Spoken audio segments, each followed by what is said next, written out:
Rain hammered against Mia Lewis's apartment window like a warning she refused to hear.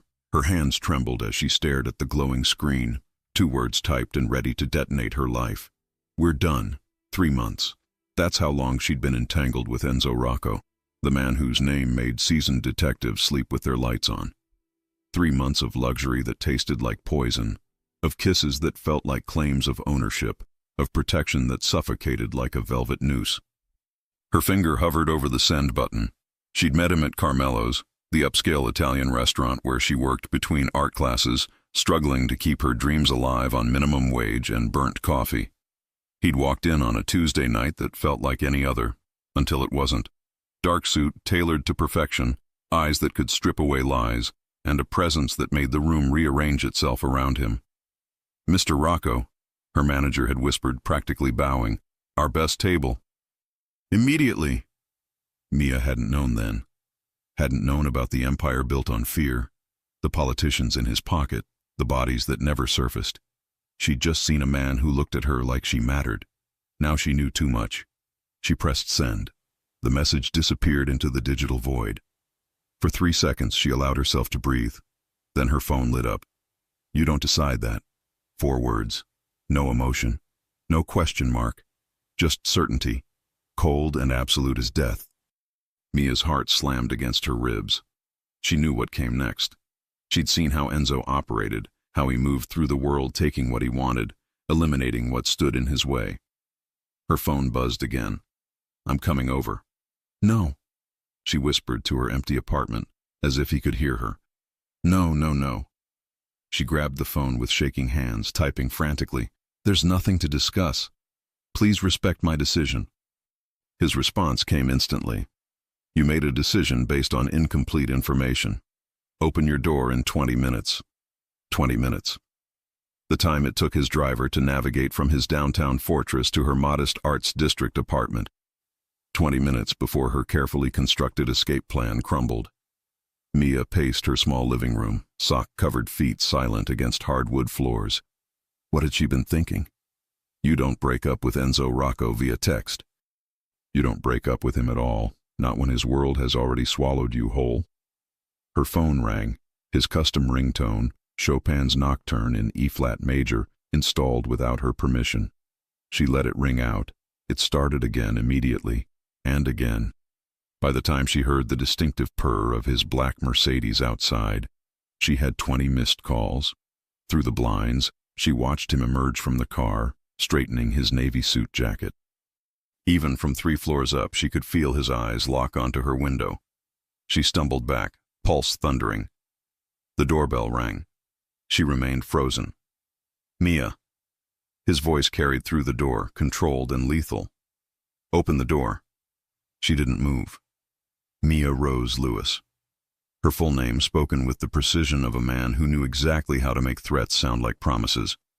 "I know you're standing 12 feet from this door. Open it, or Marcus will." Marcus, his right hand. The man she'd once watched break someone's arm for bumping into Enzo at a club.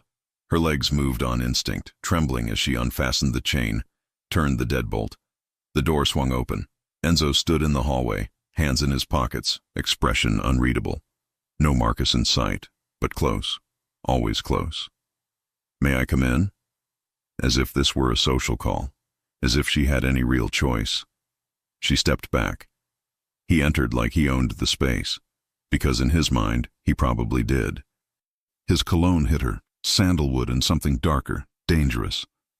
He scanned the room, and his jaw tightened when his eyes found the half-packed bag by her bedroom door. Going somewhere. Soft. Too soft. "I need space," Mia forced out. "Space." He tested the word like foreign currency. "You think I'm suffocating you? You had me followed, Enzo. I had you protected." He moved closer. "There's a difference." "Not to me." His smile was cold, almost sad. "When have I ever pretended what we have is normal, Tesoro? You don't own me." Something flashed in his eyes. Raw, possessive, primal. "No." He reached out, tucking hair behind her ear, his touch burning. "Then why does it feel like you carved out a space inside me that belongs only to you?" Why does the thought of you walking away feel like someone's cutting out my heart? The words hit like bullets. This was Enzo's true weapon. Not violence, but these moments of devastating vulnerability. I can't do this, she whispered, stepping back. I can't live watching over my shoulder, wondering if every friend is being investigated. You think leaving changes anything? His voice gentled, which somehow made it worse. You think I'll simply forget you exist? He closed the distance again, hand cradling her face. You became mine the moment you called that number I gave you. Perhaps before that, the first time our eyes met. Please don't. Do what? Fight for what's mine? His thumb brushed her lower lip. You knew who I was, Mia. You came to me with open eyes. I didn't know everything. No, he agreed, something like regret flickering across his features. Not everything. The silence stretched between them, filled only by rain and her uneven breathing. Sit down, he said finally, gesturing to her small couch. Please. The word sounded foreign on his lips. Mia perched on the edge of the sofa. Enzo moved to the window, his back to her, streetlight catching his profile. Do you know what happened today? He asked. Before I received your message? No. The Marchetti family tried to move into East Harbor. Conversational, as if discussing weather. 3 of my men were hospitalized. 1 might not make it. Ice spread through Mia's chest. This was his reality, violence always lurking beneath the surface. I'm sorry, she whispered. But what does that have to do with us? He turned. Everything is connected, Mia. The moment people realized you were important to me, you became a target, a weakness they could exploit. I never asked to be part of this, and yet, here we are. He sank beside her on the couch. When I saw you with that man today. His name is Daniel, Mia interrupted. He's an old friend from art school, nothing more. That isn't the point. Dangerous undercurrent beneath calm words. The point is that anyone close to you becomes a potential threat. To you, to me, to everything I've built.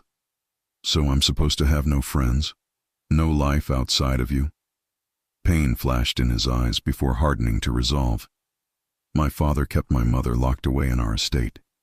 She couldn't leave without armed escorts, couldn't even shop without planning a week in advance. His jaw tightened.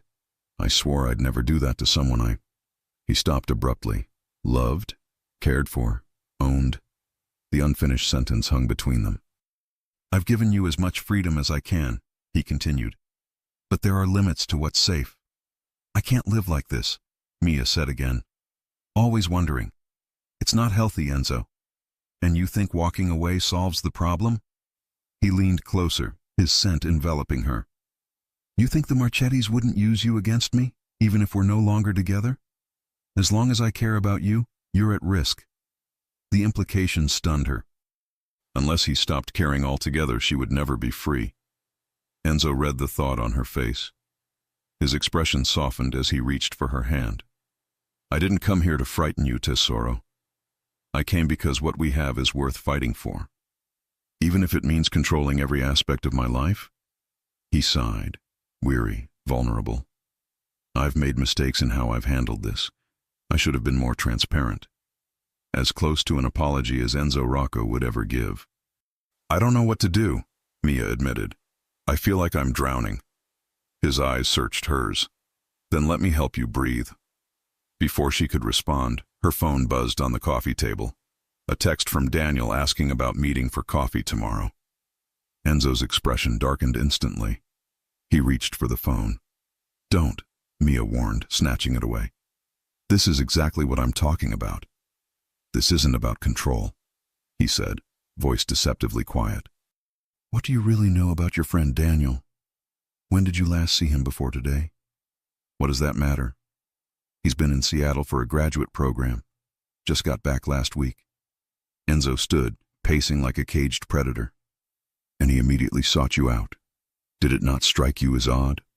Cold dread spread through Mia's chest. What are you saying? I'm saying that coincidences make me suspicious, especially when they involve someone I care about. He stopped, fixing her with an intense stare. 2 days after we learned the Marchettis are making moves against us. Daniel isn't... Mia trailed off. He had asked a lot of questions about her new apartment, whether she was seeing anyone. You don't know that, Enzo said softly, but I intend to find out. No. Mia stood, facing him directly. You are not investigating my friends. That's exactly why we're done, Enzo. This needs to stop.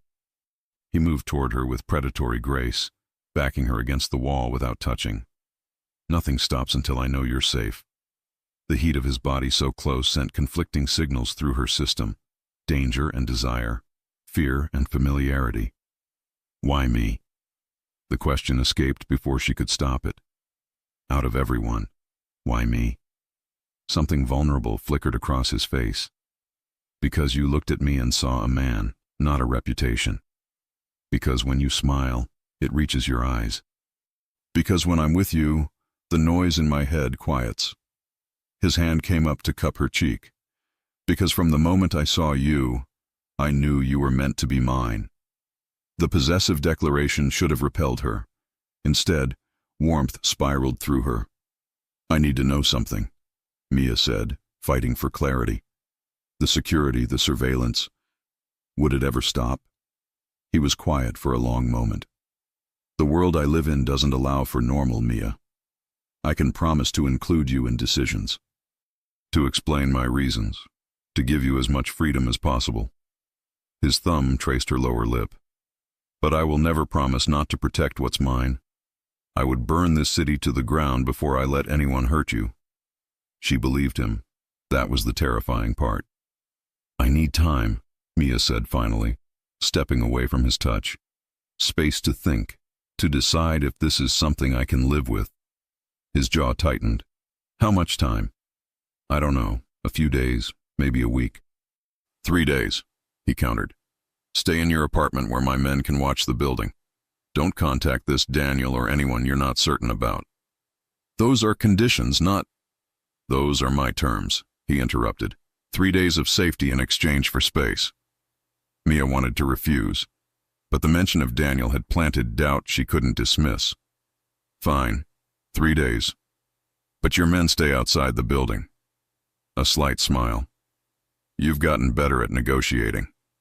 I've had to. He nodded, then pulled out a sleek black phone. Take this. It connects directly to me and Marcus. Use it if anything feels wrong. She hesitated before taking it. He moved toward the door, then paused. In 3 strides, he was before her again, one hand sliding into her hair, tilting her face up. 3 days, he murmured, and then you're mine again. His mouth claimed hers in a kiss that was possession and plea, branding her with heat and need. She told herself to resist. Instead, her hands clutched his shoulders, body arching into his. When he broke the kiss, they were both breathing hard. He rested his forehead against hers. Remember this. Remember how it feels when we're together. Remember that no one else will ever make you feel this way. Then he was gone. Mia sank onto the couch, fingers touching lips that still burned from his kiss. The black phone sat on the table, sleek, ominous. 3 days to decide her life. 3 days to determine whether she could accept Enzo's world or walk away from the most intense connection she'd ever experienced. Her phone buzzed. Another text from Daniel. She stared at it, Enzo's suspicions echoing. Was it really coincidence that Daniel had reappeared now? Outside, rain continued falling. Mia curled into the couch corner, feeling the phantom pressure of Enzo's hands, the lingering scent of his cologne, the echo of his words. 3 days to choose between freedom and captivity, though she was no longer certain which was which. What she didn't know was that her choice had already been made, not by her, not by Enzo, but by forces already in motion, closing in like wolves circling prey. Sleep never came. Mia twisted in her sheets, replaying Enzo's words, his touch, his warnings. By dawn, she'd surrendered to wakefulness, padding to the kitchen for strong coffee as pale light filtered through the blinds. The apartment felt different, smaller, less secure. She found herself checking the locks twice, peering through the blinds to the street below where a dark sedan sat parked. one of Enzo's men, watching as promised. The sight should have angered her. Instead, she felt a treacherous sense of security. Mia carried her coffee to the small desk where half-finished paintings were stacked. Art had always been her escape. She picked up the most recent canvas, a cityscape at dusk, buildings silhouetted against deep blues and purples, windows glowing like distant stars.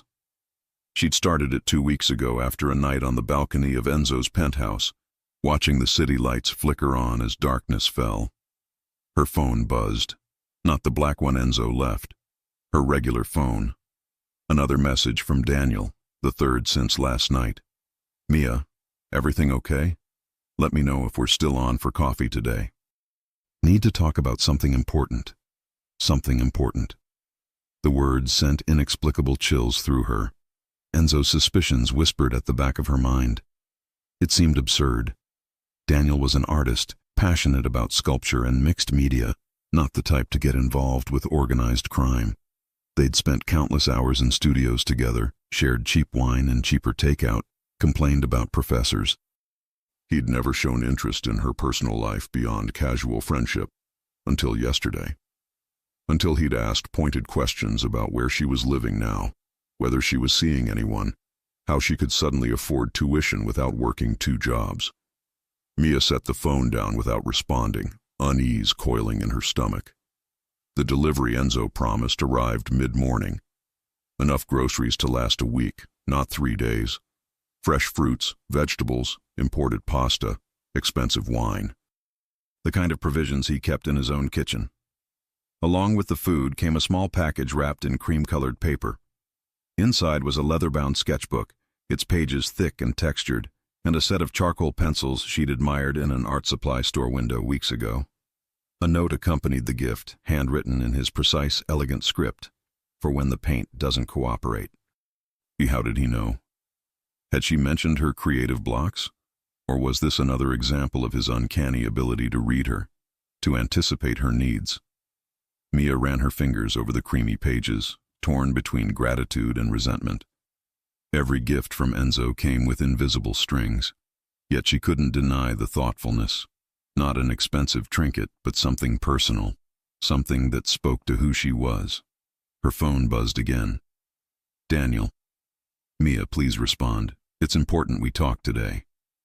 The urgency in his message sent another ripple of unease through her. She picked up the black phone Enzo had left, weighing it in her hand. One call and Enzo's men would investigate Daniel, would determine whether the threat was real. One call and she would be yielding to Enzo's world once more. Instead, she set both phones down and reached for the new sketchbook. Hours passed as she lost herself in creation, the apartment growing dim as afternoon faded to evening. She'd filled nearly a dozen pages with shadowy cityscapes, abstract patterns, and, most telling, dark eyes that stared from the paper with an intensity unmistakably Enzo's. A sharp knock jolted her from her trance. She froze, charcoal suspended above the page. It couldn't be Enzo. He would have called first. Another knock, more insistent. Mia, it's Daniel. I know you're in there. Your neighbor said you haven't left all day. Her heart stuttered. Daniel, here at her apartment. How did he even know where she lived? She'd moved since they'd last been in regular contact, hadn't mentioned her new address during their brief cafe encounter. Mia, please, it's important. I'm worried about you. She rose slowly, instinctively wiping her charcoal-stained fingers. Her gaze darted to the black phone on the coffee table. Mia. Daniel's voice dropped, becoming oddly formal. Open the door. We need to talk about Enzo Rocco. Ice flooded her veins. There it was. Confirmation this wasn't just a friendly visit. Daniel knew about Enzo, knew about them. She moved silently to the door, pressing her eye to the peephole. Daniel stood in the hallway, hands in the pockets of his worn leather jacket, his usual disheveled artist appearance unchanged. But something in his posture seemed different, more alert, more purposeful. I know you're there, Mia. Softer now. I'm trying to help you. You have no idea what kind of man he is, what he's capable of. But she did know. That was the problem. She knew exactly what Enzo was capable of, both the darkness and the unexpected tenderness. She reached for the black phone with trembling fingers, pressing the only number programmed into it. It connected instantly. "Mia." Enzo's voice alert despite the late hour. "What's wrong?" "Daniel's here," she whispered, moving away from the door. "At my apartment. He knows about you, about us." A beat of silence. "Don't open the door. Marcus is 2 minutes away." "Stay on the line." Another knock, harder. "Mia, please. I'm with the FBI. We've been building a case against Rocco for months. You could be in danger." "FBI." The claim hit her like a physical blow. "Enzo, he says he's FBI. He's lying." Enzo's voice was cold, controlled. "The FBI has no active investigation into my legitimate businesses. This is the Marchettis, using your friend to get to you." "How can you be sure?" "Because I own half the FBI field office in this city," he replied matter-of-factly. "If there were an investigation, I would know." The casual admission of corruption should have horrified her. Instead, it merely confirmed what she'd suspected about the extent of Enzo's influence. "Mia, listen to me." Daniel's voice again, urgent through the door. "Whatever he's told you, it's not the whole truth. He's dangerous. People who cross him disappear." She knew that, too.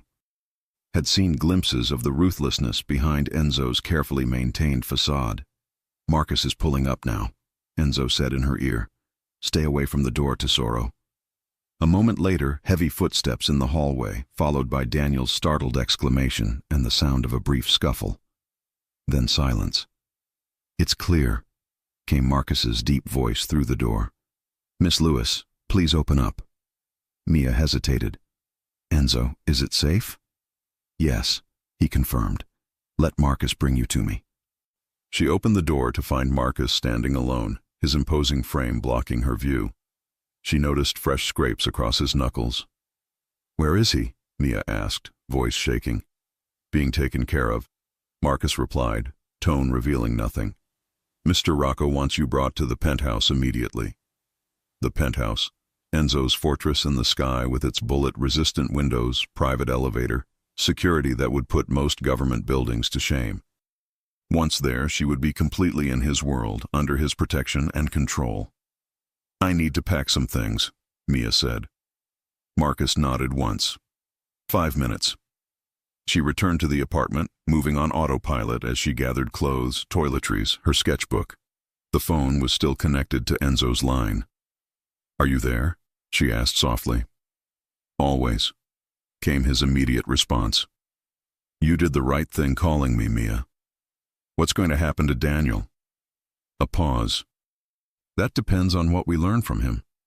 The implication sent chills through her. "Don't hurt him, Enzo, please. Whatever he's involved in, he was my friend once. Your safety is my priority," he replied, neatly sidestepping the request. "We'll discuss everything when you arrive."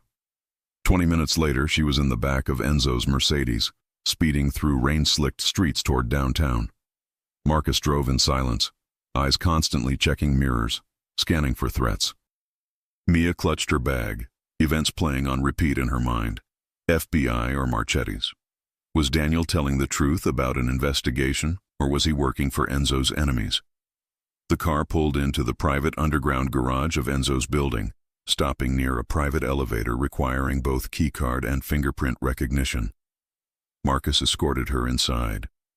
The doors opened directly into Enzo's foyer, gleaming marble floors, soft, indirect lighting.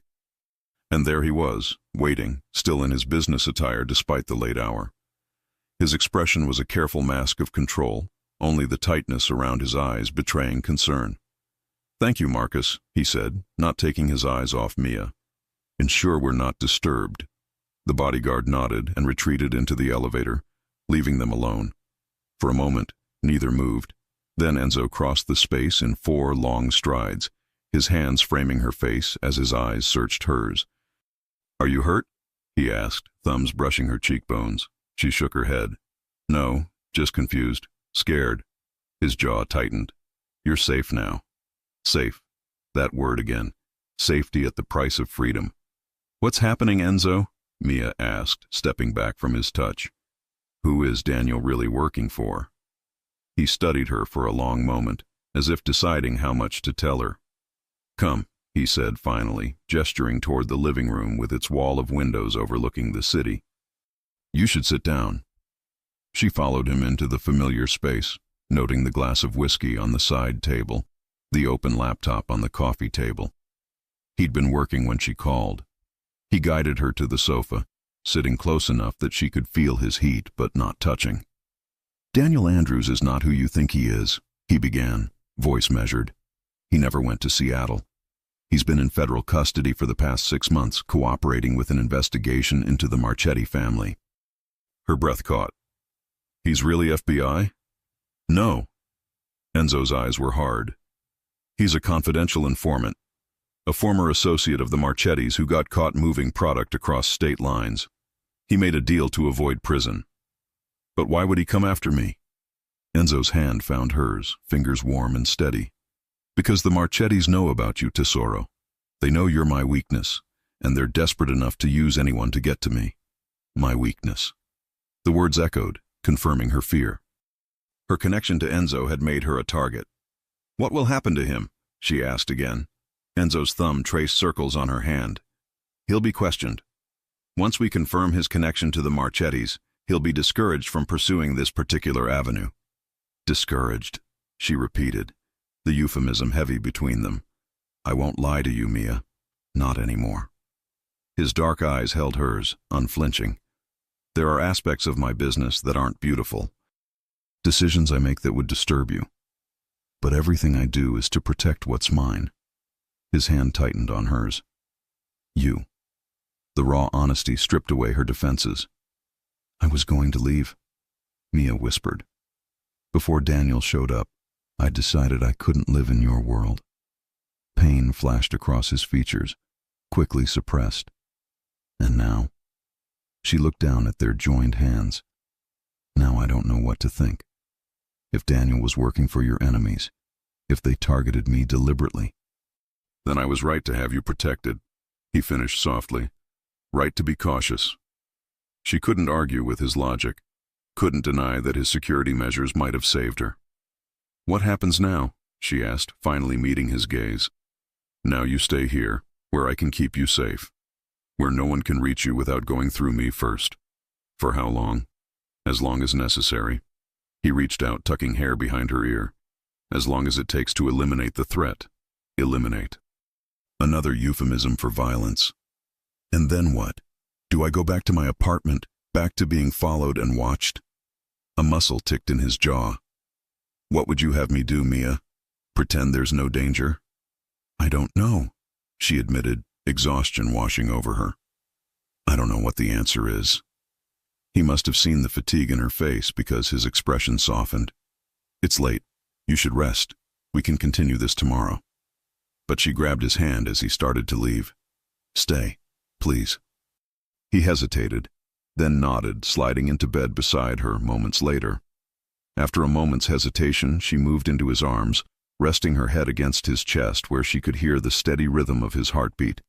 His arms came around her, strong and secure, one hand stroking gently through her hair. I will always protect you, he murmured against the top of her head, even from myself if necessary. Remember that, Mia. She closed her eyes, letting his warmth envelop her. In that moment, cradled against Enzo Rocco's chest, she felt safer than she had in days, and more trapped than ever before. What she didn't know was that Daniel was already talking, and what he was saying would change everything. Morning arrived with golden light filtering through Enzo's floor-to-ceiling windows. Mia woke disoriented, silk sheets unfamiliar against her skin, before remembering everything, her attempted escape, Daniel's appearance, the revelations that followed. She reached across the massive bed to find Enzo's side empty, the sheets cool. He'd been gone for some time.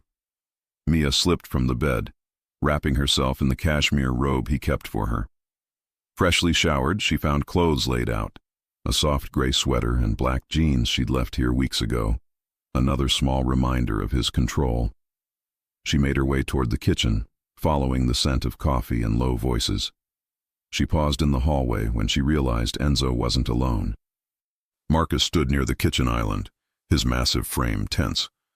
Enzo leaned against the counter in a charcoal suit despite the early hour, espresso cradled in one hand.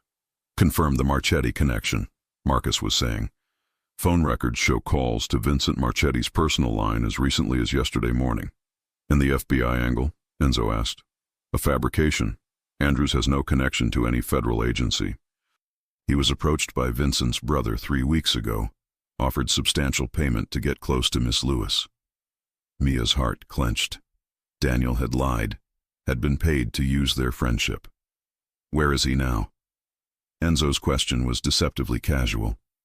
"Secure at the warehouse facility, awaiting your instructions." She must have made some sound because both men turned. Enzo's expression immediately softened. "Mia," he said, moving toward her, "you should still be resting." "Is it true?" she asked. "About Daniel?" Enzo exchanged a glance with Marcus, who nodded and silently exited. "Yes," Enzo confirmed, taking her hands.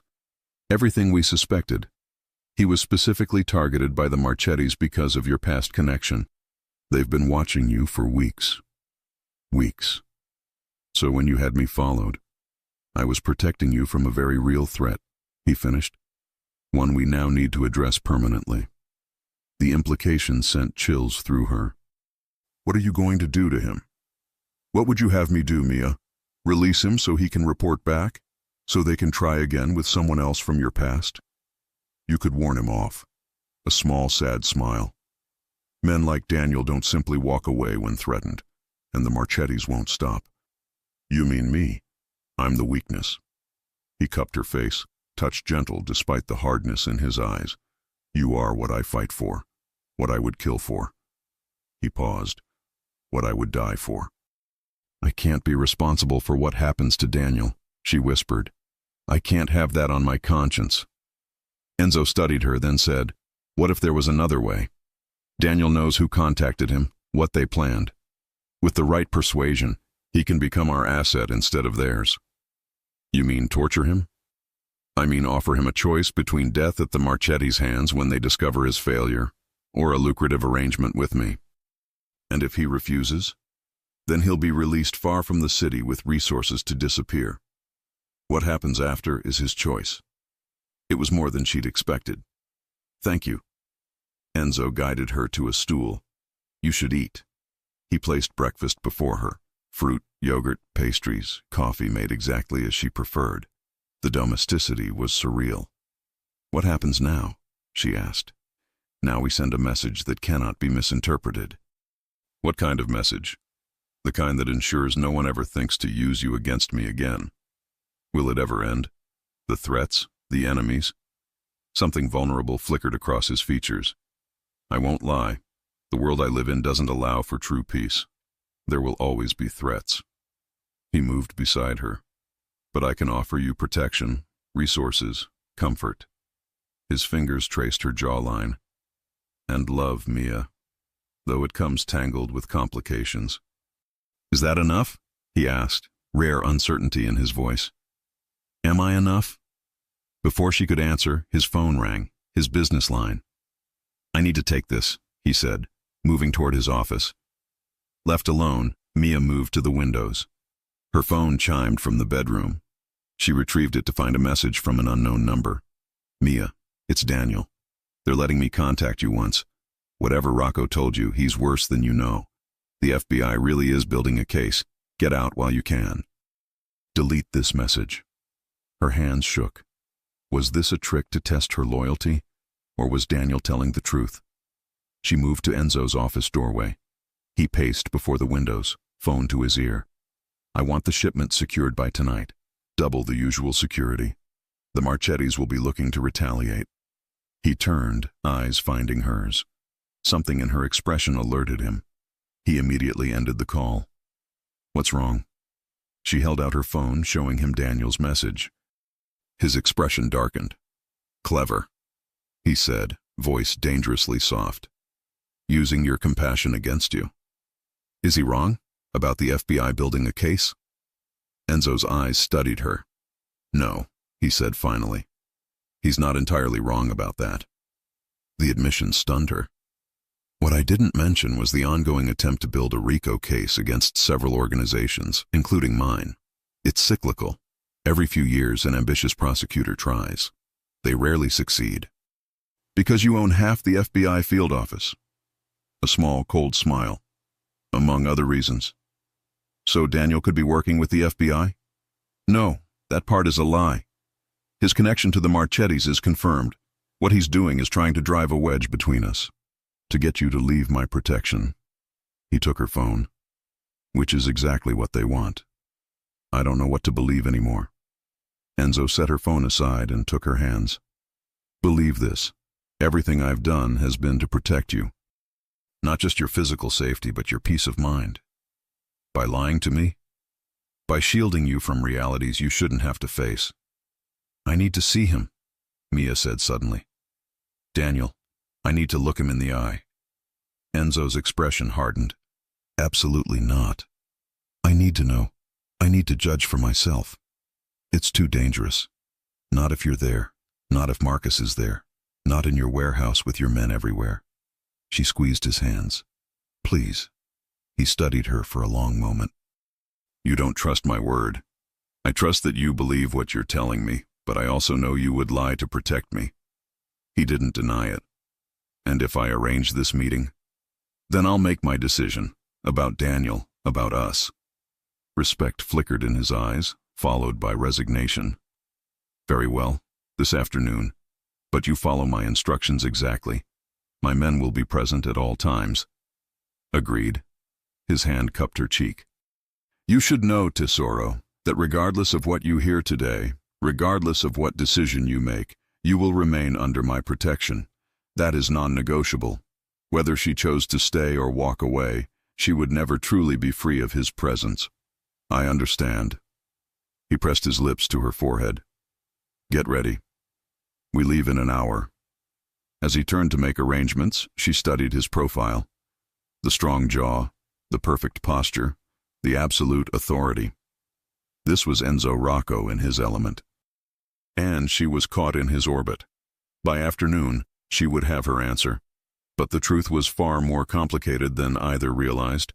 The warehouse district loomed gray and industrial against the afternoon sky. Marcus drove in silence while Enzo sat beside Mia in the Mercedes, his hand covering hers. The car slowed before an abandoned loading facility, its windows blacked out. Two men in dark suits appeared as Marcus stopped, moving into position. Stay close to me, Enzo murmured, helping her from the car. Remember what we discussed. She nodded. Stay within arm's reach. Speak only to Daniel. Ask questions but reveal nothing. They entered through heavy metal doors, passing security checkpoints. The interior was surprisingly modern, polished concrete, bright LED lighting, frosted glass offices.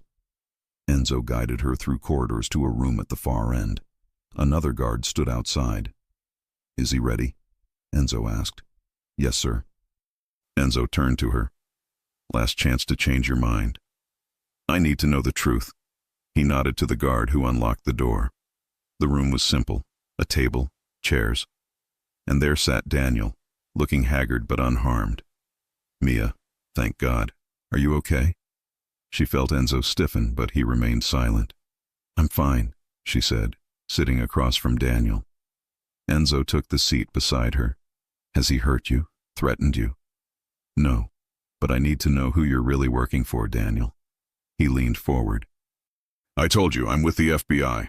We've been building a case against Rocco for months. We know what he is, what he does. And what is that? He orders hits on rivals, traffics weapons, has city officials in his pocket. People who cross him disappear. His voice dropped. Ask him about Joseph Caldwell or Diana Russo. She felt Enzo's minute reaction, tension in his shoulders. If you're FBI, Mia said carefully, why did phone records show calls to Vincent Marchetti? Daniel faltered before recovering. Part of my cover. I've been working both sides, feeding the Marchettis false information while gathering evidence. He leaned closer. They're moving on him soon. RICO indictments. Anyone associated will be implicated. You need to get clear. She glanced at Enzo, who remained still. Why did you really come back from Seattle? Why approach me? Hesitation flickered in his eyes. The investigation reached a critical point. They needed someone who could get close to Rocco's inner circle. His gaze intensified. When they discovered your connection, I volunteered. I couldn't let you stay in danger. It was convincing. If she hadn't seen Enzo's evidence, she might have believed it. You never went to Seattle, did you? Daniel blinked. What? Seattle. The graduate program. It doesn't exist with you as a student, does it? His expression hardened. This isn't about me. It's about getting you away from his influence. I think I'm already in too deep, she said, surprised by her calm acceptance. I have been since the beginning. He's gotten to you. Stockholm Syndrome. Enough. Enzo's voice cut through the room. You've had your say. Now it's time for the truth. He withdrew a small recording device, placing it on the table. With a click, a conversation filled the room. Daniel's voice. She's definitely the weak point. 3 months in and she's already chafing. One push and she'll break things off. Another voice. And Rocco, he won't let her go easily. When she tries to leave, he'll be distracted, vulnerable. That's your window. Daniel's laugh was cold. Trust me. One mention of old times and she'll be spilling everything. She always was an open book. Enzo clicked it off. The silence was heavy. Mia stared at Daniel, finding a stranger in familiar features. That's doctored, he spat. Edited. No, Mia said softly. It's not. Mia, you can't believe him over me. We've known each other for years. She studied him across the table, once a friend, now revealed as something else entirely. When did they approach you? Daniel's shoulders slumped. 6 months ago. I owed money, gambling debts. They offered to clear it for information about Rocco. And when that expanded to using me, genuine regret crossed his features. That wasn't the original plan. When they found out about our connection, he trailed off. I'm sorry, Mia. I didn't have a choice. There's always a choice, Enzo said, voice mild but fury beneath. You chose the Marchettis. You chose to betray a friend. You chose to place her in danger. As opposed to what she's in with you, Daniel shot back. At least with us, she had a chance to walk away. With you, it's a life sentence. Enzo tensed, but his voice remained controlled. Mia makes her own choices. Right. That's why you have her followed. Why you've isolated her. Why you're holding her hostage. The accusations struck close to home. But hearing them from Daniel, who had conspired to use her, stripped them of power. I've heard enough, Mia said, rising. She turned to Enzo. I'd like to leave. He nodded, standing. His hand found the small of her back. Mia, wait, Daniel called desperately. Whatever he's promised, it won't last. The Marchettis won't stop. She paused. What will happen to him? She asked Enzo softly. As we discussed, he'll be given resources to disappear. What he does with that is his choice. Goodbye, Daniel, she said. I hope you use your second chance wisely. In the corridor, Enzo drew her against him as emotions washed over her. You knew, she murmured. You knew what he would say. I know how men like him think. His hand stroked her spine. Are you all right? I just found out someone I trusted was willing to use me. That's going to take some processing. Guilt crossed his features. A struggle you're only in because of me. No, she corrected with conviction. Because I chose to enter it. Because I accepted what you offered, knowing what it might mean. His eyes searched hers. And now? Knowing everything. What do you choose, Mia? The question that had haunted her since she'd texted those 2 words. I choose to stay, she said, gathering courage. Not because I'm trapped, but because despite everything, there's something between us worth fighting for.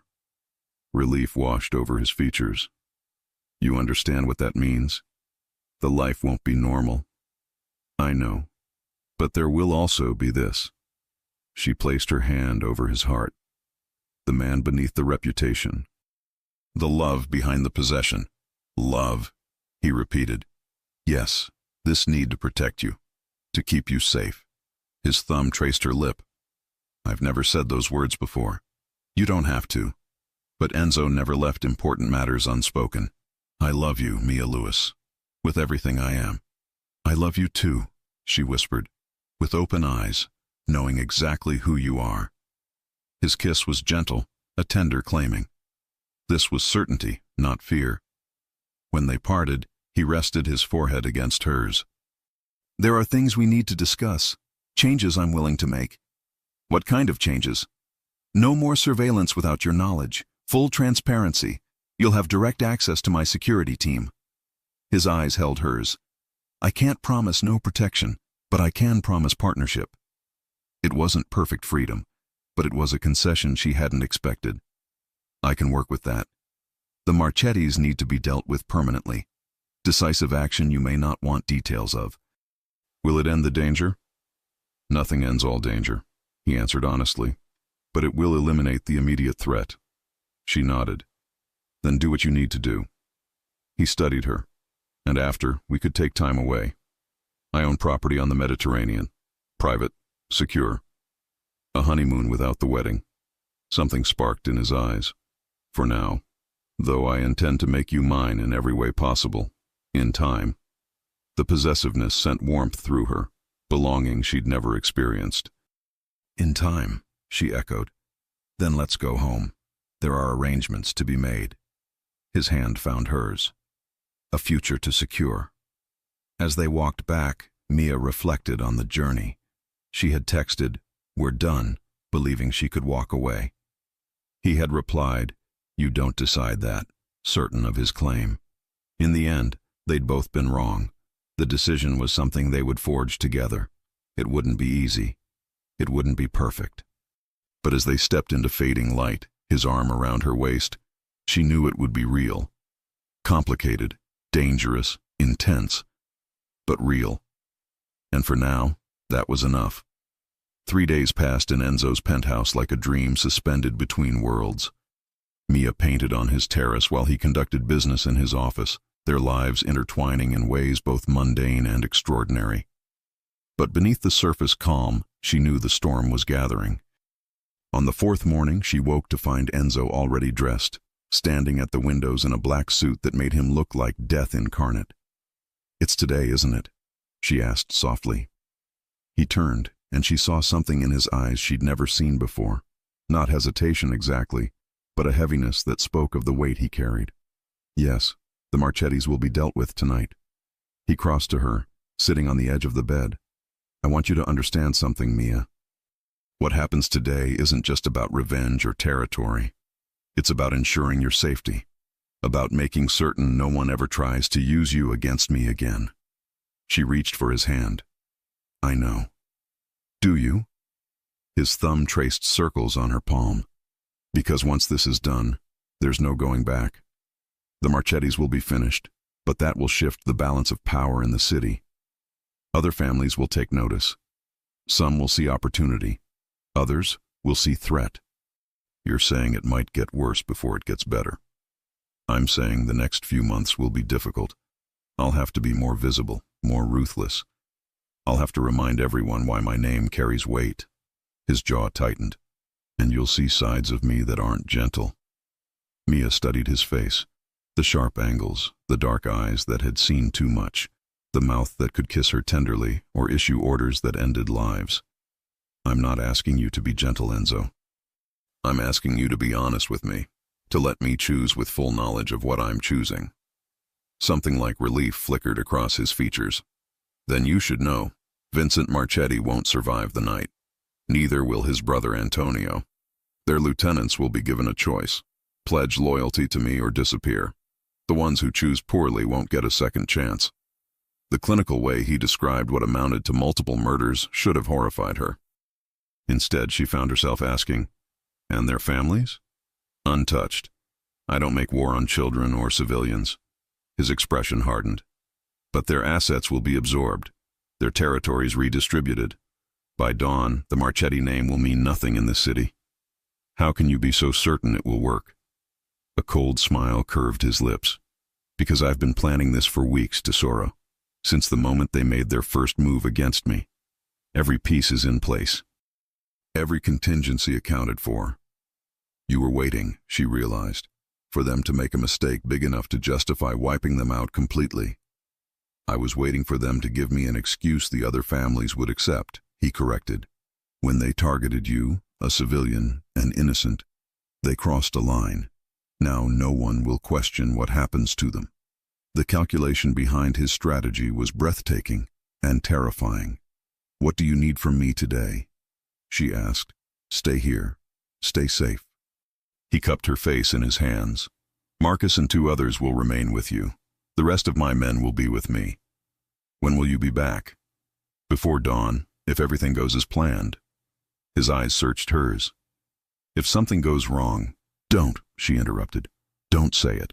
If something goes wrong, he continued firmly, Marcus has instructions. You'll be taken to a safe house outside the city. There's money, documents, everything you'll need to disappear if necessary. Her heart clenched. I'm not running, Enzo. You will if I tell you to. His voice was steel wrapped in velvet. This is the one thing I won't compromise on, Mia. Your survival comes before everything. Before my empire, before my pride, before my life. She saw the absolute certainty in his eyes, and knew arguing was pointless. Come back to me, she whispered instead. Always. He kissed her then. Deep, possessive, desperate. A kiss that tasted like promises and goodbye. When he pulled away, his forehead rested against hers. I love you, Mia Lewis. Whatever happens tonight, never doubt that. I love you too. He stood, straightening his suit jacket. And in that moment, she watched him transform.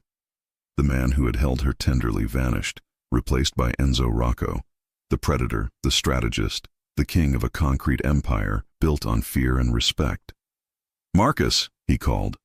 The bodyguard appeared in the doorway immediately. Sir? You know what to do. Yes, sir. Enzo's eyes found hers one last time. Then he was gone, his footsteps echoing through the penthouse until the private elevator carried him away. Mia stood at the windows, watching the city below as afternoon faded to evening. Somewhere out there, Enzo was orchestrating violence.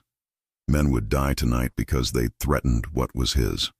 Because they'd threatened her. The weight of that responsibility should have crushed her. Instead, she felt strangely numb, as if she'd stepped outside herself and was watching events unfold from a distance. Miss Lewis. Marcus's voice broke through her thoughts. You should eat something. It's going to be a long night. She turned to find him standing a respectful distance away, his expression as unreadable as always. How long have you worked for Enzo? She asked suddenly. 15 years. Have you ever seen him like this? This focused on protecting someone? Something that might have been a smile flickered across Marcus's stern features. No, ma'am, you're the first. Does that scare you, that he has a weakness now? Respectfully, Miss Lewis, you're not a weakness. You're his reason. Marcus's dark eyes held hers. Before you, Mr. Rocco was effective but empty. He built his empire because there was nothing else. Now he's building it for something. For someone. That doesn't make him weaker. It makes him more dangerous. The insight surprised her. She'd never heard Marcus speak more than a few words at a time. You think I'm good for him? I think you're his salvation or his destruction, Marcus replied honestly. Time will tell which. Before she could respond, his phone buzzed. He checked it, expression tightening almost imperceptibly. What is it? Mia asked, pulse quickening. Phase 1 is complete. The Marchetti warehouse on the waterfront has been secured. He looked up. No casualties on our side. Our side. She was part of this now, whether she wanted to be or not. The hours crawled past with agonizing slowness. Marcus received periodic updates, each one marking another piece falling into place in Enzo's carefully orchestrated strategy. The Marchetti Social Club in Little Italy, secured. Their money laundering operation at the shipping yard, dismantled. Vincent Marchetti's personal residence, surrounded. And through it all Mia waited, painting to distract herself. her brushstrokes increasingly erratic as tension mounted. It was just past midnight when Marcus's phone rang rather than buzzed. He answered immediately, listened for 30 seconds, then said simply, "Understood." When he looked at Mia, something in his expression made her heart stop. "What happened?" she demanded. "There were complications." "Vincent Marchetti was tipped off. We don't know by whom. He fled his residence before our team arrived." Marcus's jaw tightened. "He's in the wind, dangerous and desperate." "And Enzo?" "Leading the search personally." Fear clawed at her throat. "You said Vincent was desperate. What does that mean?" Marcus hesitated, and in that hesitation she saw the answer. "He'll come after me," she whispered. "That's what you're thinking. If Vincent can't win against Enzo directly, he'll try to take what Enzo values most. It's a possibility we're prepared for," Marcus said carefully. "Mr. Rocco has already ordered additional security. No one gets near this building without—" The lights went out. For 3 seconds there was absolute darkness and silence. Then emergency lighting flickered on, bathing the penthouse in eerie red. "Get away from the windows," Marcus commanded, already moving toward her. His hand went inside his jacket, emerging with a gun. "Now, Miss Lewis." Mia's training under Enzo's paranoid security protocols kicked in. She moved toward the reinforced safe room hidden behind a false wall in his office, her heart hammering. Marcus's phone was already at his ear. "Report. What the hell just happened to our power?" A pause. "And backup generators?" Another pause. Then his expression turned to stone. "Lock it down. No one in or out. We're going to the safe room." "Marcus, what?" "Someone cut power to the entire block," he said, already guiding her down the hallway. "That's not an accident. That's not a coincidence." They were 10 feet from the office when the private elevator chimed. Both of them froze. "That's impossible," Marcus breathed. "The elevator requires—" "2 security measures," a voice called from the foyer. Unfamiliar, carrying a thick accent. "A key card and fingerprint. Lucky for us, your night security supervisor has both. And a gambling problem that made him very cooperative." Marcus moved instantly, positioning himself between Mia and the foyer. "Get in the safe room. Lock it. Don't open it for anyone except Mr. Rocco." "But go!" His voice cracked like a whip. She ran. Behind her she heard voices. Marcus's firm and controlled, others harsh and threatening. Then gunfire, sharp, deafening cracks that made her stumble. Mia burst into Enzo's office, her hands shaking as she found the hidden panel, pressed the sequence he'd made her memorize. The wall section swung open, revealing a steel-reinforced room with communications equipment, weapons, supplies. She dove inside, reaching for the door control. "Not so fast, Miss Lewis." The voice stopped her cold. She turned to find a man standing in the office doorway. 50s, silver-haired, expensive suit, marred by what looked like blood spatters. Behind him, 2 younger men with guns. Vincent Marchetti. She recognized him from photos Enzo had shown her. "You killed Marcus," she whispered, horror washing through her.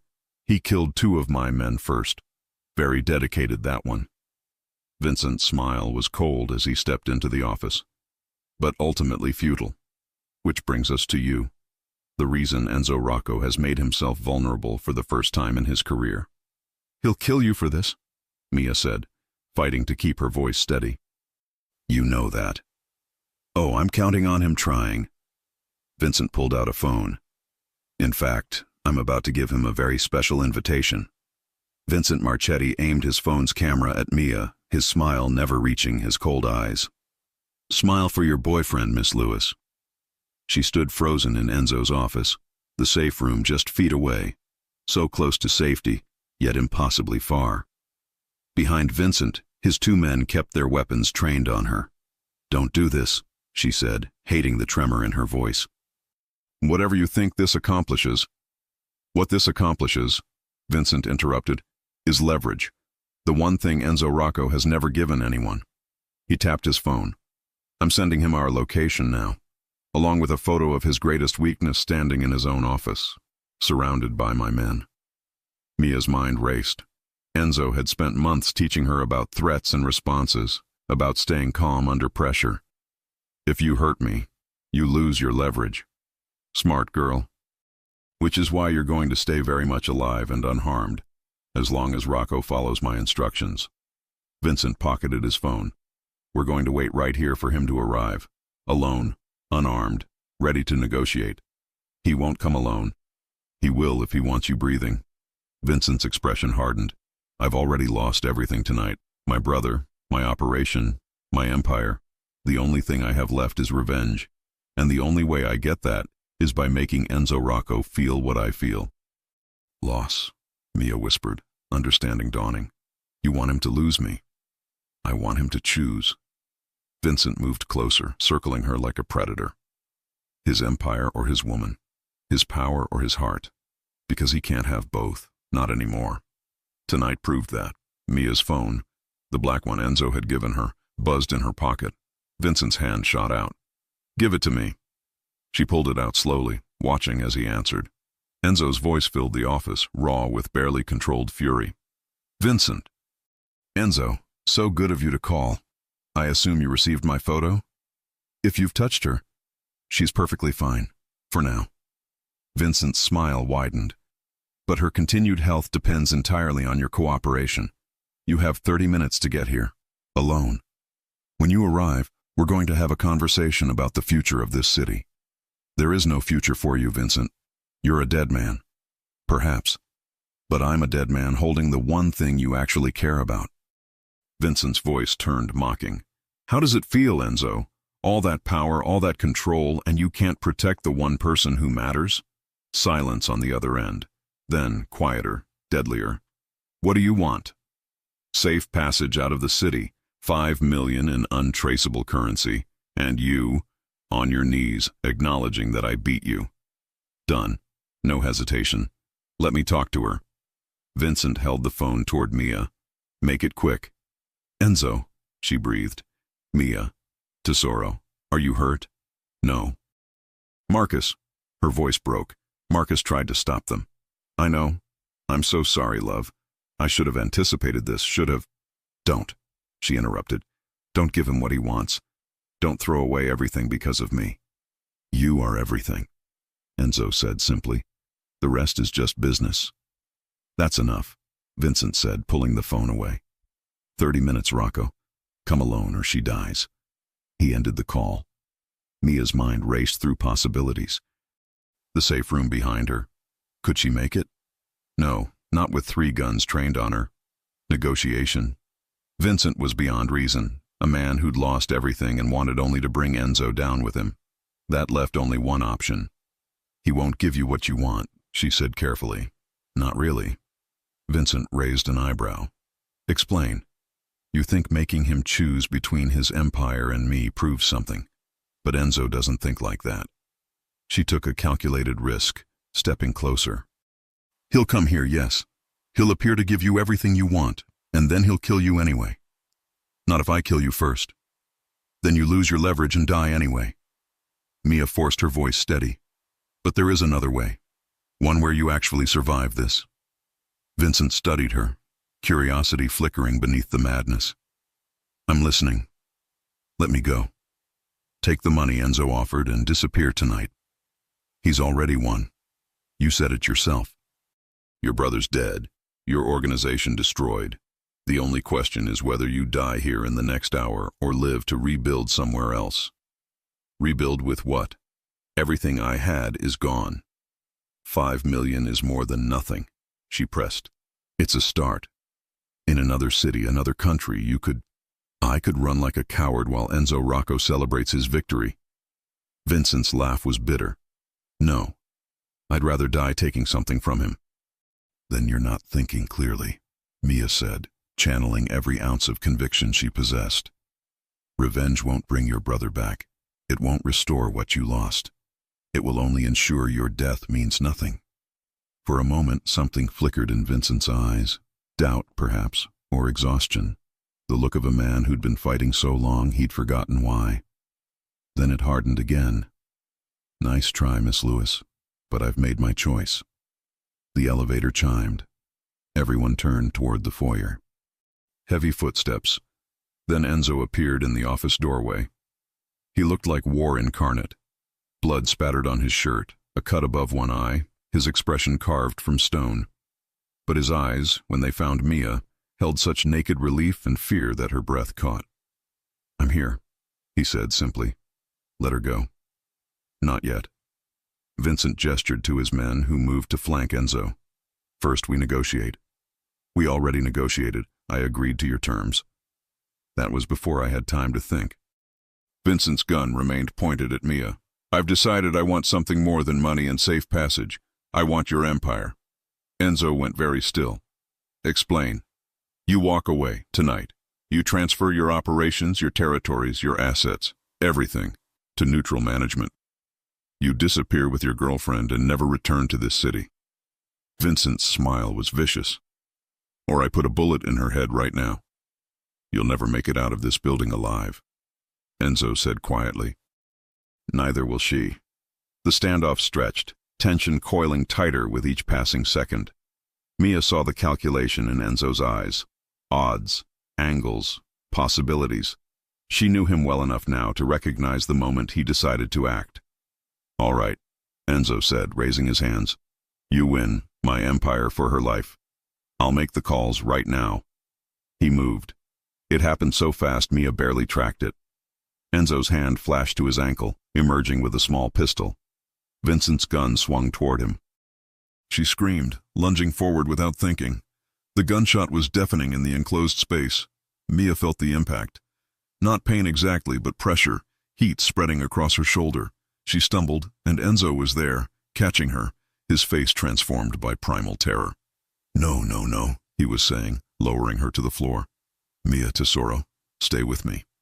Behind him she glimpsed Vincent crumpling, a red stain spreading across his chest. Enzo's shot had found its mark. The two other men lay motionless. When had that happened? Her vision was blurring. "I'm okay," she managed. "I think it just grazed." "You're bleeding. You're bleeding so much." Enzo's hands were everywhere, pressing against the wound in her shoulder, his fingers slick with her blood. "Marcus! Get medical!" He stopped, remembering. Marcus was gone. "Phone," Mia whispered. "Call someone." Enzo was already dialing, barking orders into his phone.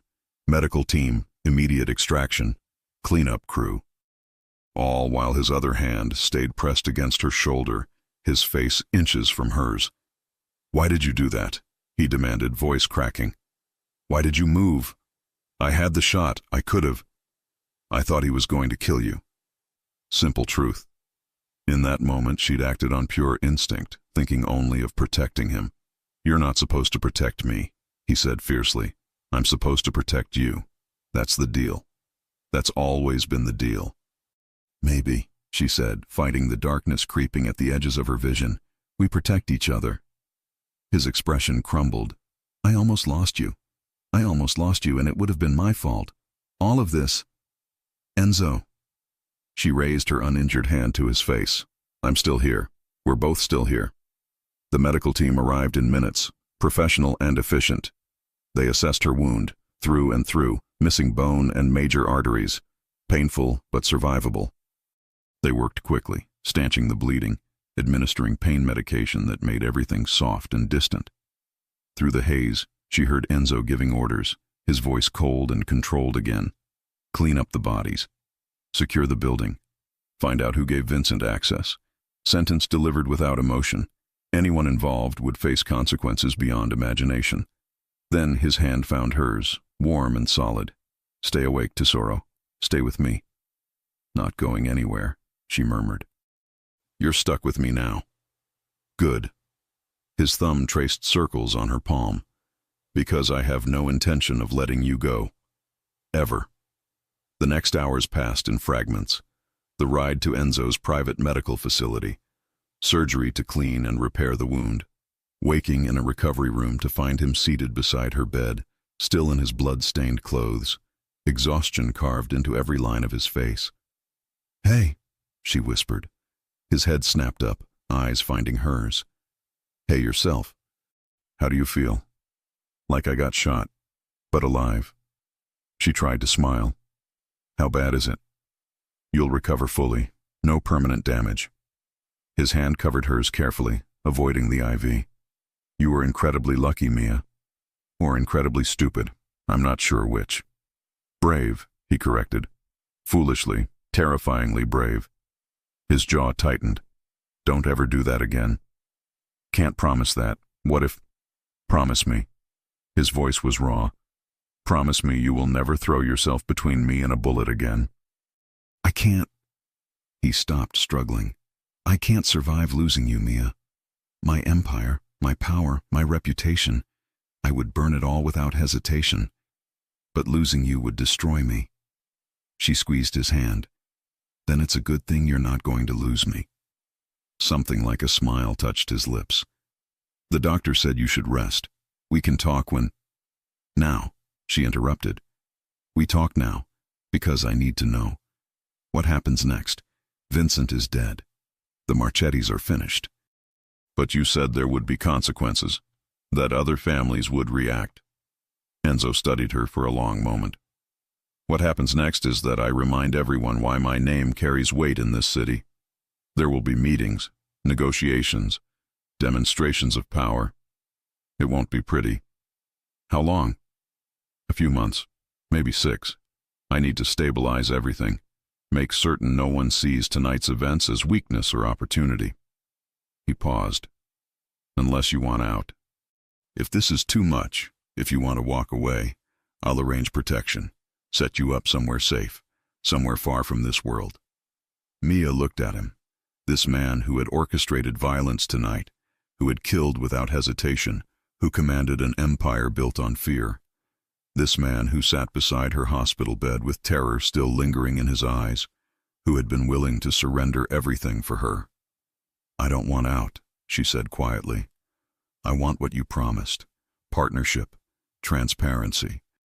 A life built together, even if it's complicated. Relief washed over his features. After these 6 months, we'll take that trip, the Mediterranean property, time away from all of this to just be. A honeymoon without the wedding, she said, echoing their earlier conversation. His expression turned serious. Actually, I was thinking we could include the wedding. He reached into his pocket, pulling out a small velvet box. I bought this 2 months ago. Kept waiting for the right moment to ask. Then tonight happened, and I realized there is no perfect moment. There's only now and choice and the certainty that I want you beside me for whatever comes next. He opened the box, revealing a ring. Elegant, understated, perfect. Mia Lewis, will you marry me? Will you choose this complicated, dangerous life? Will you choose me? Tears spilled down her cheeks. Yes, to all of it. Yes. He slipped the ring on her finger with shaking hands, then leaned forward to kiss her. Gentle, reverent, full of promise. When they parted, she whispered, I love you, Enzo Rocco. I love you, Mia, my salvation and my destruction. He smiled. Time will tell which. Maybe, she said. I can be both. 6 months later, the Mediterranean sun painted everything gold. Mia stood on the terrace of Enzo's villa, watching waves crash against the cliffs below. Behind her, she heard his footsteps. Ready? He asked, coming to stand beside her. She looked down at the simple white dress she wore, then at him in his dark suit. Beyond them, a small gathering waited. Enzo's most trusted associates, a handful of his family, and the priest who would officiate. Ready, she confirmed. They'd survived 6 months of consolidation, of Enzo methodically securing his power while keeping her safe. 6 months of learning to navigate their partnership, of building something that was theirs alone. Now, finally, they could begin the next chapter. As they walked toward the ceremony, Mia thought about that night in her apartment when she'd texted, We're done. How naive she'd been, thinking she could simply walk away. How little she'd understood about the connection between them. Enzo had been right. She didn't get to decide when they were done, but neither did he. They decided together, and they'd chosen each other every day, despite everything. No regrets? Enzo murmured as they reached the gathering. Mia looked up at him. her partner, her protector, her choice. None. His smile was genuine, transformed by happiness. Neither do I, Tesoro. Neither do I. And as the ceremony began, the sun setting over the Mediterranean, Mia knew with absolute certainty that she'd made the right choice. Not freedom or captivity, but love. Complicated, dangerous, real love. With a man who would burn the world for her. And she would do the same for him. If you enjoy stories like this, take a moment to subscribe to the channel. That's how I'll know you truly liked it. Even if you're watching on your TV, grab a second to join this family of fans who love emotional and heartfelt stories. Your support means everything, and it helps us bring you even more tales like this one.